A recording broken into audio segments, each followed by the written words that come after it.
Students, welcome to knowledge academy. कैसे हैं आप सभी? सर्वे भवन्तु सुखिनः की कामना करते हुए आज का टॉपिक हम डिस्कस करेंगे।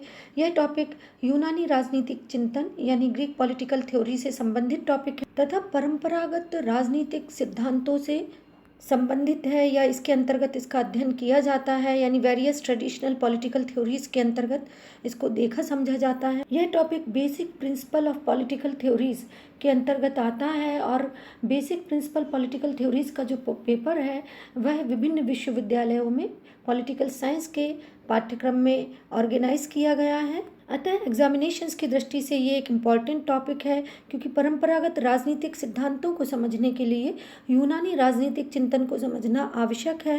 But first of all I would like to say that please like, subscribe, share and motivate channel for new updates. It will be beneficial for you for all important lectures of political science. You are most welcome for your suggestions and comments for teaching learning perspective. जो भी मानवीय चिंतन है, मानवीय दर्शन है, या वह कहीं ना कहीं राजनीतिक संस्थाओं, उनकी गतिविधियों, उनकी विभिन्न प्रकार की एक्टिविटीज़ से प्रभावित होता है। इसको दूसरे शब्दों में ऐसे भी कहा जा सकता है कि वास्तव में प्राचीन काल से ही राजनीतिक संस्थाएं तथा उनकी गतिविधियां, उनके सिद्धांत कहीं ना कहीं मानवीय जीवन को प्रभावित करते रहे हैं। इसके अतिरिक्त प्राचीन राजनीतिक संस्कृति यानी ट्रेडिशन ऑफ पॉलिटिकल कल्चर भी कहीं ना कहीं राजनीतिक सिद्धांतों को, राजनीतिक व्यवस्था को तथा राजनीतिक दर्शन को प्रभावित करता है तथा परंपरागत राजनीतिक सिद्धांतों को कहीं ना कहीं एक ढांचा प्रदान करता है। इस संबंध में विलियम्स सी बॉम ने कहा है कि परंपरागत राजनीतिक सिद्धांतों में व्यवहारवादी क्रांति से पूर्व प्रचलित विचार सामग्री, राजनीतिक संस्थाओं के अध्ययन, विचारधाराओं के अध्ययन तथा विभिन्न प्रकार के राजनीतिक विचारों के विश्लेषण को समाविष्ट किया जाता है। कुल मिलाकर इन्होंने यहाँ पर यदि संक्षिप्त शब्दों में कहें या स्पष्ट शब्दों में कहें तो ये बताया है कि जो ट्रेडिशनल पॉलिटिकल थ्योरीज हैं उनके अंतर्गत किस किस चीज़ को शामिल किया गया है। तो परंपरागत राजनीतिक सिद्धांतों के अंतर्गत जो संस्थाएं हैं उनका अध्ययन, उनके संबंध में जो विषय सामग्री है उसका अध्ययन, व्यवहारवादी क्रांति का अध्ययन, विचारधाराओं का अध्ययन तथा विभिन्न प्रकार के दर्शन का अध्ययन इसके अंतर्गत समाविष्ट किया गया है। किंतु यहाँ पर एक नया शब्द आया है, वह ये है कि व्यवहारवादी क्रांति। तो व्यवहारवादी क्रांति क्या है, इसके संबंध में यदि हम संक्षेप में चर्चा करें तो व्यवहारवादी क्रांति वास्तव में अमेरिकी जनजीवन से संबंधित या ये कहें कि अमेरिकी राजनीतिक दर्शन से संबंधित एक अवधारणा है जिसका उद्भव सामान्यतः 20वीं शताब्दी के द्वितीय दशक में माना जाता है। ऐसा पॉलिटिकल थिंकर्स मानते हैं कि ये जो अवधारणा है ये वास्तव में आदर्श और यथार्थ के कॉन्फ्लिक्ट पर आधारित अवधारणा है। अतः इसका जो कॉन्सेप्ट है वो यथार्थवादी अधिक है। जो भी तथ्य हैं, जो भी आंकड़े हैं वो व्यवहार के आधार पर ही प्राप्त किए जाने चाहिए। उनमें आदर्श की वस्तु स्थिति नहीं होनी चाहिए, क्योंकि आदर्श के आधार पर कई बार निर्णय नहीं लिए जा सकते, ऐसा इस अवधारणा का मानना है।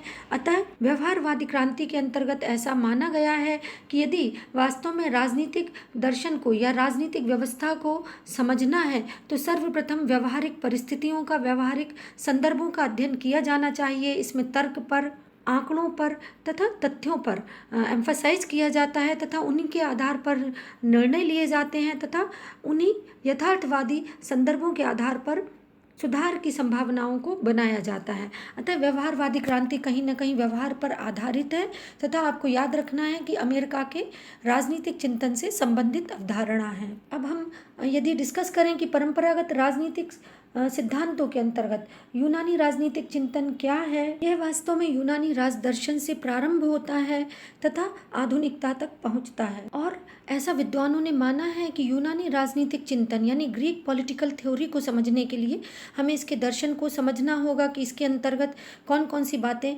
दार्शनिक रूप से विवेचित की गई हैं। ऐसा विद्वानों ने माना है कि वास्तव में उस समय, या ये कहें कि आज से कई सैकड़ों वर्ष पूर्व या 2500 वर्ष पूर्व यूनानी राजनीतिक दर्शन वास्तव में अपनी प्रारंभिक अवस्था में था। उसके पश्चात भी इसने न्याय, शिक्षा, आदर्श, शासन व्यवस्था, कानून इत्यादि समस्त राजनीतिक विषयों पर विभिन्न प्रकार के ज्ञान के जो तथ्य हैं या डिस्क्रिप्शन है वो प्रस्तुत किए। सोक्रेटिस, प्लेटो, एरिस्टोटल को इस युग का या ये कहें कि उस युग का प्रतिनिधि दार्शनिक माना जाता है।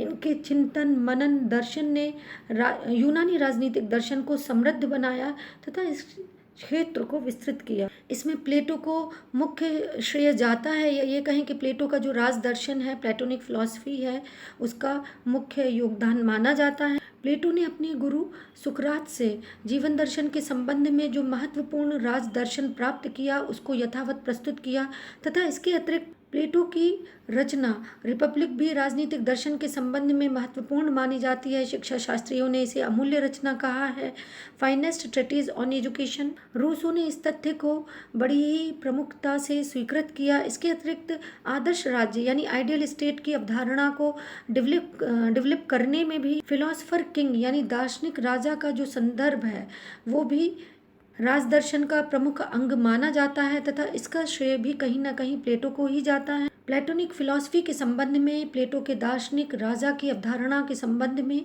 मैंने पहले भी वीडियोस बनाए हैं जो पॉलिटिकल साइंस से संबंधित हैं। अतः यदि आप अपने कंसेप्ट को क्लियर करना चाहें तो उन्हें अवश्य देखें, जिनसे कि आपको गहन जो नॉलेज है या ज्ञान है वो प्राप्त हो सके। यह सभी कॉम्पिटिटिव एग्जामिनेशंस की दृष्टि से तथा आपके यूनिवर्सिटी एग्जाम्स की दृष्टि से इम्पॉर्टेंट है। विद्वानों ने यहाँ तक कहा है कि प्लेटो के संबंध में कहा है कि वास्तव में प्लेटो के राज दर्शन को गहनता, जीवन की समस्त मौलिकताओं की ग्राह्यता तथा उसके व्यवहारिक ज्ञान ने विश्व के समस्त स्थानों का स्वामी तथा समस्त युगों का स्वामी बना दिया है। कोई भी विद्वान ऐसा नहीं है जो कि प्लेटो की फिलॉसफी से प्रभावित ना हुआ हो। उन्होंने प्लेटो के संबंध में चाहे आलोचनात्मक रूप में या प्रशंसा के संदर्भ में प्लेटो की चर्चा अवश्य की है। अतः कहा जा सकता है कि यूनानी राजनीतिक चिंतन में प्लेटो के राजदर्शन का एक महत्वपूर्ण स्थान है। इसी तरह से एरिस्टोटल जो फिलॉसफी है यानी फिलॉसफी ऑफ एरिस्टोटल, अरस्तु का राजदर्शन भी इस दृष्टि से इम्पॉर्टेंट है। एरिस्टोटल कॉन्सेप्ट को समझने के लिए आदर्शवादी व्यवहारिक अवधारणा को समझना होगा, क्योंकि वास्तव में अरस्तु को आदर्शवादी व्यवहारिक दार्शनिक माना जाता था।